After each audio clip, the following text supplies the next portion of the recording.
2년 전 코로나19 사태가 터지면서 국내에서도 많은 업체들이 백신 개발에 나섰습니다. 하지만 아직도 개발에 성공한 곳은 없습니다. 그런데 최근에 백신 개발을 포기하거나 사실상 중단 상태인 업체들이 늘고 있는데요. 그런가 하면 새롭게 백신 개발에 참여하는 업체들도 있어 관심이 모아지고 있습니다. 먼저 임상을 포기하거나 사실상 임상 시험이 진전되지 않고 있는 업체들부터 살펴봅니다. 지난 2020년 백신 개발에 착수한 제넥시는 지난 3월 12일이었죠. 코로나19 백신의 개발을 중단하기로 했습니다.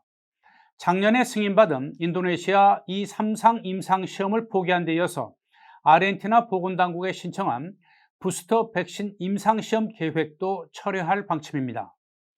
회사 측에 따르면 이번 결정은 코로나19 백신 후보 물질 GX19N의 사업성이 떨어졌기 때문에 이루어진 것이라면서 앞으로 면역 항암제 파이프라인에 역량을 더 집중하겠다는 계획입니다. 업계에서는 작년에 화이자 모더나 백신이 출시되면서 국내뿐만 아니라 해외에서도 접종률이 크게 높아진 데다 국내에서 임상에 참여하는 환자 모집에도 큰 어려움을 겪자 결국 개발을 중단한 것으로 보고 있습니다. 셀리드는 이미 임상 1 이상을 마무리했지만 후속 임상은 진행되지 않고 있습니다. 식약처의 승인이 늦어지고 있기 때문인데요. 진원생명과학 역시 지난 2020년 말 임상에 나섰지만 여전히 실험에 참여할 환자를 모집 중인 것으로 알려졌습니다.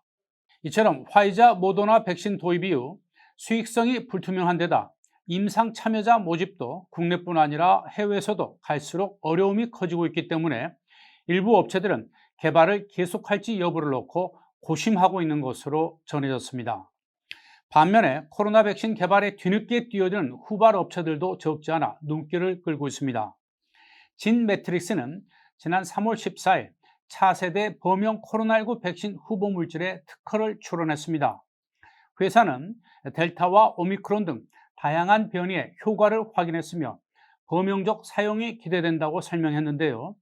진매트릭스 외에도 1년 사이 특히 화이자 코로나 백신의 국내 허가 이후 백신을 개발하겠다면서 새롭게 도전장을 낸 업체도 최소 3곳 이상입니다.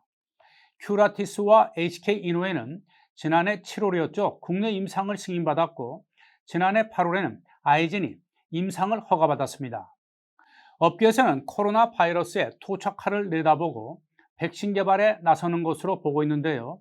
mRNA 백신이 시장을 주도하고 있는 상황에서 당장의 상업성은 높지 않겠지만 해마다 독감처럼 유행이 되풀이된다면 꾸준히 수요가 발생할 수 있을 것으로 예측하고 있습니다. 한편 제넥신의 주가는 코로나 백신 개발 중단 소식이 전해지자 급락세를 보였습니다. 3월 14일 기준 12%가량 폭락하면서 52주 최저가를 기록했습니다. 이처럼 머지않은 코로나19 팬데믹 종료 등 여러 가지 이유 때문에 국내 코로나 백신과 치료제 개발 움직임도 달라질 것으로 예상되는데요. 해당 업체들의 주가 또한 요동을 칠 것으로 보입니다. 일반 투자자들의 관심 또한 커질 수밖에 없겠죠. 여러분 고맙습니다.